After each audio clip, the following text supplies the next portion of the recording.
ಕಾಂಗ್ರೆಸ್ ಸರ್ಕಾರ ಈಗ ಮಹಿಳೆಯರ ಕಿವಿಗೆ ಹೂವಿಟ್ಟು ಕೈಗೆ ಚಿಪ್ಪನ್ನು ಕೊಟ್ಟಿತು ನೋಡಿ ಅಂತ ಬಿಜೆಪಿ ಸರ್ಕಾರ ಈಗ ದೂರನ್ನು ಕೊಟ್ಟಿದೆ.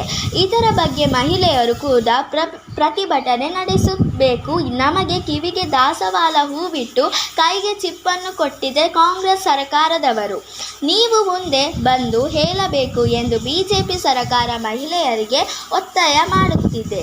ಏನು ನಡೆಯುತ್ತಿದೆ ಸರ್ಕಾರದಲ್ಲಿ ಅಂದರೆ ಕಾಂಗ್ರೆಸ್ ಸರ್ಕಾರ ಇದರ ಬಗ್ಗೆ ಏನು ಆ್ಯಕ್ಷನ್ ತೆಗೆದುಕೊಳ್ಳಿಲ್ಲವಾ ಎಂದು ಸಂಪೂರ್ಣವಾಗಿ ಈ ವಿಡಿಯೋದಲ್ಲಿ ನಾನು ತಿಳಿಸಿಕೊಡುತ್ತೇನೆ.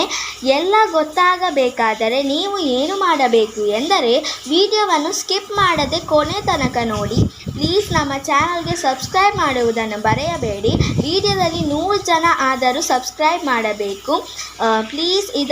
ಇದಕ್ಕಿಂತ ಮೊದಲು ಯಾರೆಲ್ಲ ನಮ್ಮ ಚಾನಲ್ಗೆ ಸಬ್ಸ್ಕ್ರೈಬ್ ಮಾಡಿದ್ದಾರೋ ಅವರಿಗೆ ತುಂಬು ಹೃದಯದ ಧನ್ಯವಾದಗಳು. ಮೊದಲನೆಯದಾಗಿ ಇಲ್ಲಿ ಬಿಜೆಪಿ ಸರ್ಕಾರ ಇಷ್ಟೊಂದು ಕಿಡಿಕಾರುತ್ತಿದೆ ಎಂದರೆ ಆರ್ ಅಶೋಕ್ ಅವರು ಕಾಂಗ್ರೆಸ್ ಸರ್ಕಾರದ ಎದುರು ತುಂಬಾ ಕಿಡಿಕಾಡುತ್ತಿದ್ದಾರೆ. ಅದರಲ್ಲಿಯೂ ಕೂಡ ಸಿಎಂ ಸಿದ್ದರಾಮಯ್ಯ ಸರ್ ಅವರನ್ನು ಎದುರು ಹಾಕಿಕೊಂಡಿದ್ದಾರೆ. ಸಿದ್ದರಾಮಯ್ಯನವರನ್ನು ಬುರಟೆ ರಾಮಣ್ಣ ಅಂತ ಜನರು ಕರೆಯುವುದು ಸುಮ್ಮನೆಯಲ್ಲ. ನಾವು ಅಕ್ಷರಶಃ ಅವರ ಬುಡಕ್ಕೆ ಸರಿಹೊಂದುವಂತಹ ಬಿರುದು ಅಂತ ವಿರೋಧ ಪಕ್ಷಗಳು ಅವರನ್ನು ಹಾಗೆ ಕರೆಯುವಂಥದ್ದೇ. ನುಡಿದಂತೆಯೇ ನಡೆದ ಕರ್ನಾಟಕ ಸರ್ಕಾರದ ನುಡಿಮುತ್ತು ನೋಡು. ಇಲ್ಲಿ ನುಡಿದಂತೆಯೇ ನಡೆಯುವುದಲ್ಲ.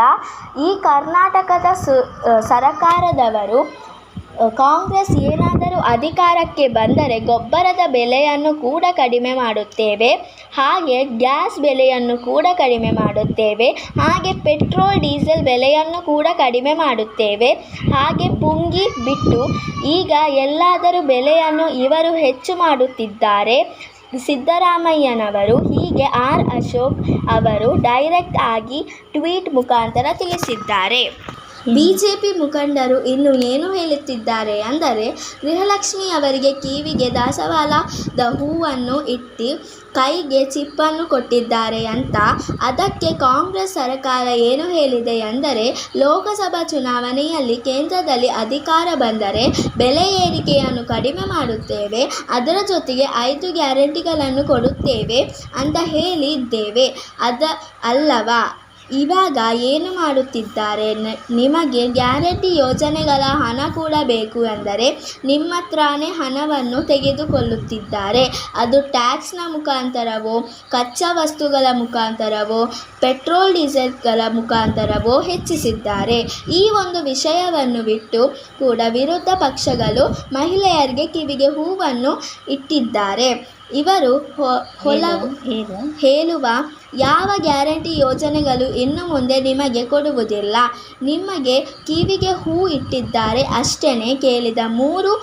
ಕಳೆದ 3 ತಿಂಗಳ ಅನ್ನಭಾಗ್ಯ ಯೋಜನೆಯ ಹಣ ಕೂಡ ಬರುವುದಿಲ್ಲ. ಗೃಹಲಕ್ಷ್ಮಿ ಹಣ 9ನೇ 10ನೇ ಕಂತಿನ ಹಣ ಬಂದಿದೆ.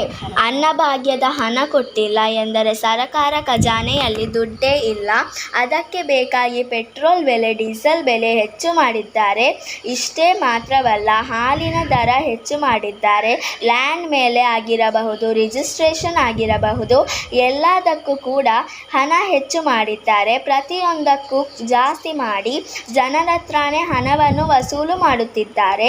ಬಿಜೆಪಿ ಸರ್ಕಾರ ಇರುವಾಗ ಎಷ್ಟು ರೇಟ್ ಇತ್ತೋ ಅಷ್ಟೇ ರೇಟನ್ನೇ ಈಗ ಮಾಡಬೇಕು ಎಂದು ಬಿಜೆಪಿ ಮುಖಂಡರು ಪ್ರತಿಭಟನೆ ನಡೆಸುತ್ತಿದ್ದಾರೆ.